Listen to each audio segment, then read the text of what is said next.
Hi everyone, I'm Any New Province and I'm back after a holiday break to find out if Lotus Eye Mystics are possibly Pauper playable. So before I get into the deck tech today, I just want to take a quick second to thank you guys for supporting my channel. While it's pretty normal for content creators to take a couple weeks off here and there, I still get kind of worked up about it before I do it because I think you guys really value the consistency at which I put my content out. So anyway, it just really means a lot that you guys stick around despite me having to do that. So thank you again. I really appreciate it. So enough about that. Let's talk about this deck that I built around one of the new downshifts from Ultimate Masters. That downshift is Lotus Eye Mystics. It costs 3 and a white for a 3/2 with prowess, which means whenever you cast a non-creature spell, this creature gets +1/+1 until end of turn. But what's more than that is when Lotus Eye Mystics enters the battlefield, you return target enchantment card from your graveyard to your hand. We already have a lot of cards in Pauper that return enchantments to your hand when they enter the battlefield, but Lotus Eye Mystics pay you off for casting those enchantments again over and over, turn after turn. You just keep pumping it up every time you get an enchantment back from your graveyard. That's why I've chosen to highlight Lotus Eye Mystics in a deck that features one of my favorite recursive enchantments, Angelic Renewal. This is Lotus Eye Renewal. I talked about how Lotus Eye Mystics is going to pay you back every time you cast enchantments that you get back from your graveyard. So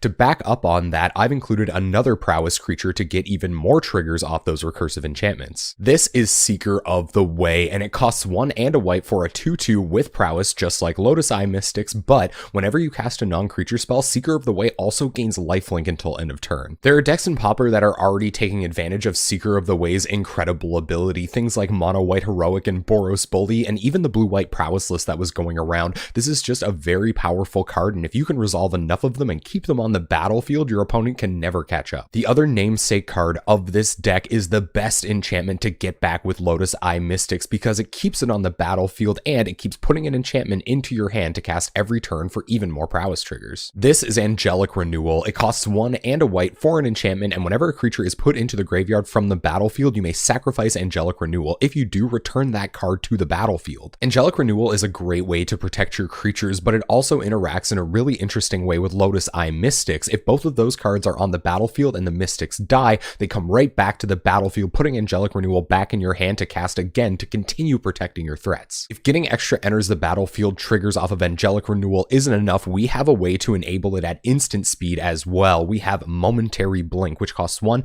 and a white for an instant that exiles target creature you control, then returns it to the battlefield under its owner's control. There are cards that cost a little less that give you this effect a single time. What makes Momentary Blink better is that it has the flashback ability, which means you can pay 2 and a blue to cast Momentary Blink out of your graveyard. You have to exile it afterwards. Angelic Renewal interacts in such an interesting way with these enchantment gravediggers that I decided I would include a few more to really double down on that idea. The first one of those enchantment gravediggers is Auramancer. Auramancer costs 2 and a white for a 2/2, and whenever it enters the battlefield, you may return target enchantment card from your graveyard to your hand, just like Lotus Eye Mystics. That means if you have Auramancer and Angelic Renewal on the battlefield, you get an infinite chump blocker. I've also included a single copy of Monk Idealist to kind of hedge against things like Echoing Decay or Echoing Truth, but it's functionally the same as Auramancer with a couple of different creature types. We're including so many spells that get enchantments back from our graveyard that I've decided to include even more enchantments for us to target. The first one of those enchantments is Seal of Removal. It costs 1 blue mana for an enchantment that you can sacrifice to return target creature to its owner's hand. While this deck is comfortable with grinding in the late game, getting Seal of Removal back a couple of times in the early game is a great way to punish your opponent and make sure your Seeker of the Way gets in for a ton of damage before their plan even starts to solidify. Next, we have Journey to Nowhere as one of our only other interactive spells. It costs 1 and a white for an enchantment, and when it enters the battlefield, you exile target creature.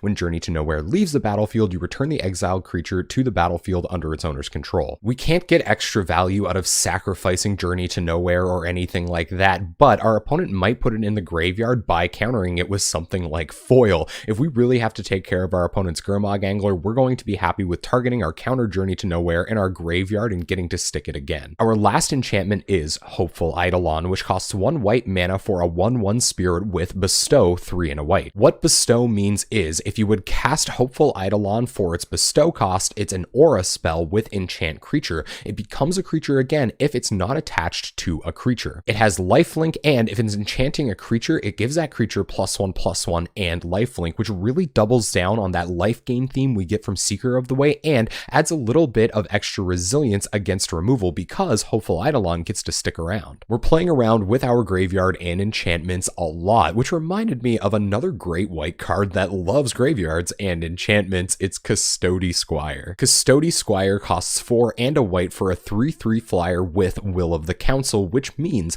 when Custody Squire enters the battlefield, starting with you, each player votes for an artifact, creature, or enchantment card in your graveyard. Return each card with the most votes or tied for the most votes to your hand. Custody Squire is great in the late game. It can buy back one of your creatures that died in combat, it can get back an Angelic Renewal to protect itself, or it can get back Seal of Removal to remove that last creature that's preventing you from dealing lethal to your opponent. Another graveyard-centric deck that we're running that isn't necessarily an enchantment is Prismatic Strands. It costs 2 and a white for an instant to prevent all damage that sources of the color of your choice would deal this turn. It's also got flashback. You can do that by tapping an untapped white creature you control and then exiling Prismatic Strands. Finally, we have a little bit of card filtering and card advantage to help our deck go into the mid and late game. This package starts with Preordain. Preordain costs 1 blue mana for a sorcery that lets you scry 2, then draw a card. We're also running 3 copies of Muldrifter, which synergizes amazingly with Angelic Renewal. Muldrifter costs 4 and a blue for a 2/2 with flying, and when it enters the battlefield, you draw 2 cards. What makes it synergize with Angelic Renewal is its evoke ability. For 2 and a blue, you can cast Muldrifter to have it enter the battlefield and draw you 2 cards, and then sacrifice itself. If that happens when Angelic Renewal is on the battlefield, hopefully on turn 2,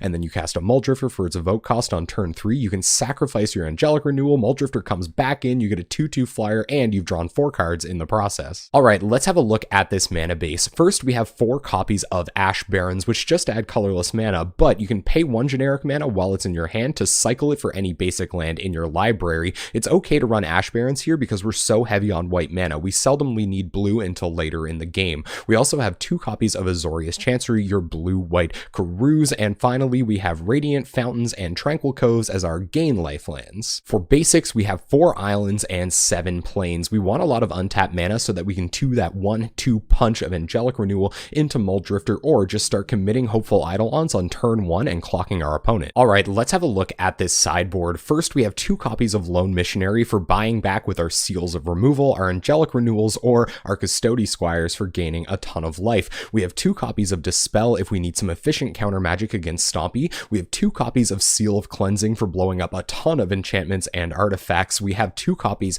of Nihil Spellbomb for nuking our opponent's graveyard in those slow matchups. We have 1 copy of Obsidian Acolyte if our opponent is on a ton of black removal and we just have to chip in damage while we seal or removal their creatures. We have 2 copies of Stormbound Geist against Edicts. We have 2 copies of Sunlands against Delvers, and we have 2 copies of Celestial Flare if our opponent is on something like Boggles. And there you have it, Lotus Eye Renewal. We're going to be taking this deck into a league at twitch.tv/AnyNewProvince this Tuesday night at 7 p.m. Atlantic time. We're there every Tuesday night playing possibly Pauper playable decks. Before I go, I just want to remind you that you can like the video or subscribe to the channel down below. I'd seriously appreciate it. It's a great way to let me know you've enjoyed everything, and it really encourages me to keep making great Pauper content. Thank you so much for watching. I hope you enjoyed this deck tech, and hopefully I'll see you on Tuesday night.